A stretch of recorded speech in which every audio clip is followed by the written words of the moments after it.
This I wanna nail sports to the bone. Top blogger, top YouTube channel. No matter which sports, yeah, we got it covered. Subscribe and hit the notification bell. What's up, my wonderful sports to the bone family? What's up? What's up? Welcome back, my viewers and subscribers, to another video. So the 60 has ended, my peeps, and we have our inaugural winners. Yeah, man, St. Kitts and Nevis Patriots. The men, they have actually lifted the title, and the Barbados Royals women, they were able to lift the title. So those are the two inaugural winners. And I must say, quite a few of us as cricket fans were a little bit skeptical when they started off this tournament. We were worried and saying, boy, we don't see how this is going to really help West Indies cricket, especially in the long run. But one thing I will admit, it was pretty entertaining. It was entertaining. So I'm going to go through this article that covered basically giving us a summary of how the finals went. I did the watch along while the men final was playing. So, don't necessarily need to give you every number based on how it went. So we're going to just go through the article here that is doing the recap so you can hear how it went. So they said Barbados Royal women and the St. Kitts and Nevis Patriots men were crowned champions in the inaugural 60 after two thrilling matches at Warner Park. Now, the universe boss, Chris Gale, lifted his own trophy as the Patriots won the inaugural men's 60. They say in the poetry of cricket, Gale was dropped twice in one over before he hit the winning runs to basically see his team over the line. They say you couldn't have scripted it better. It was written in the stars. And as I said, my peeps, I was doing a watch along in that finals there, and I can tell you, a couple of persons, they have a different opinion as it relates to what happened there with those two drop catches. I can tell you that a few cricket fans are saying that wasn't necessarily written in the stars. You understand? It was written on paper. Anyway, I won't too prolong that. So let us continue.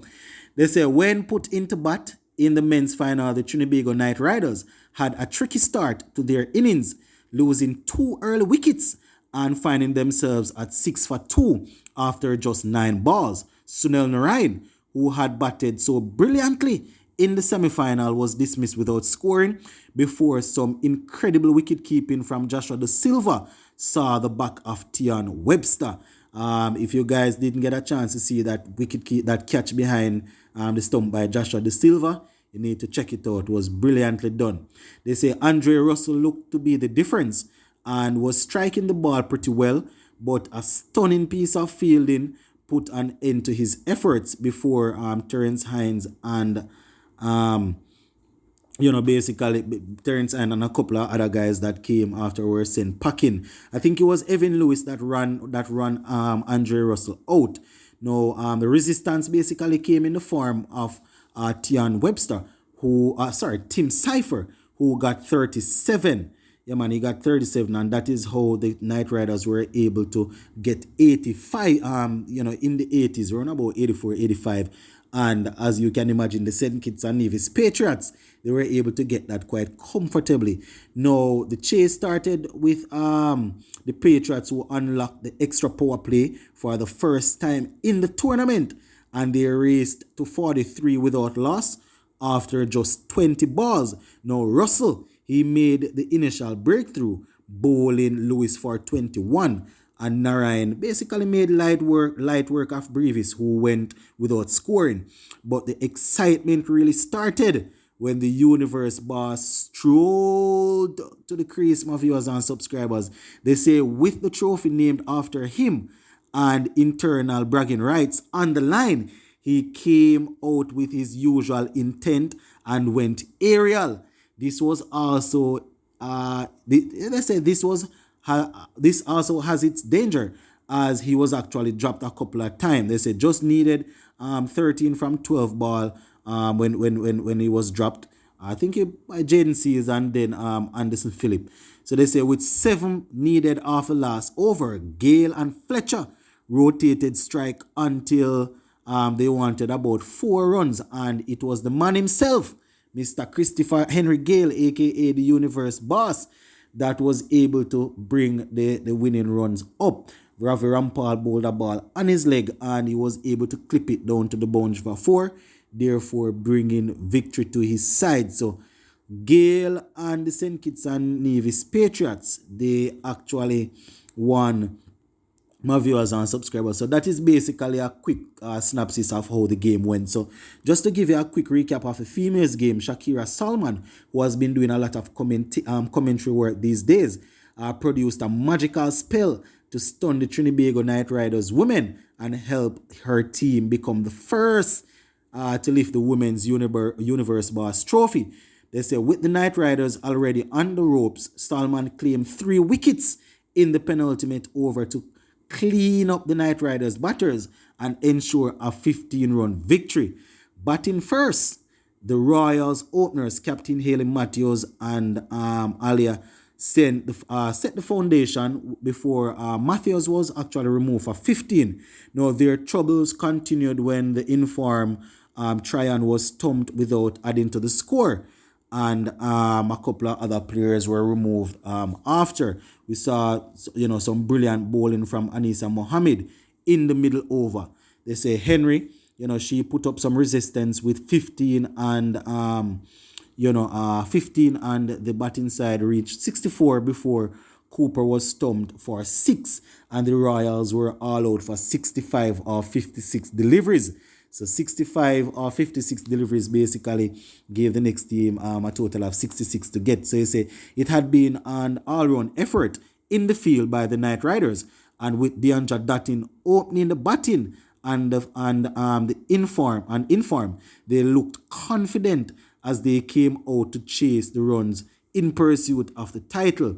Now, when Leon Kirby fell in the first over, it was clear the chase would not be too easy.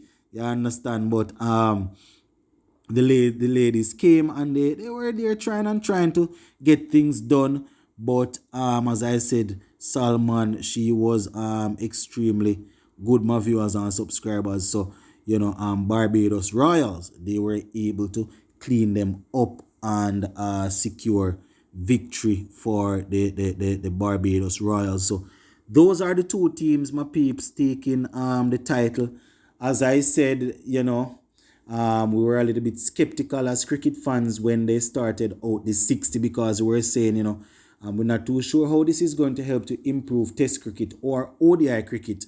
Because some of the rules that they were talking about, it was a bit strange. But when they went into the game, I must admit things didn't look too bad, my viewers and subscribers. It was a bit entertaining. I want to tell you that even a couple of the players that found form and were able to make some runs against some of the bowlers, quite a few of the West Indies fans have already started to put them in the World Cup, in their World Cup teams, saying that these guys, they definitely want to see these guys in the World Cup teams, in the World Cup team, because they are performing and other guys that are currently in the West Indies setup, they are not performing. We see people putting in Andre Fletcher, people putting in Narayan and Russell and Allen.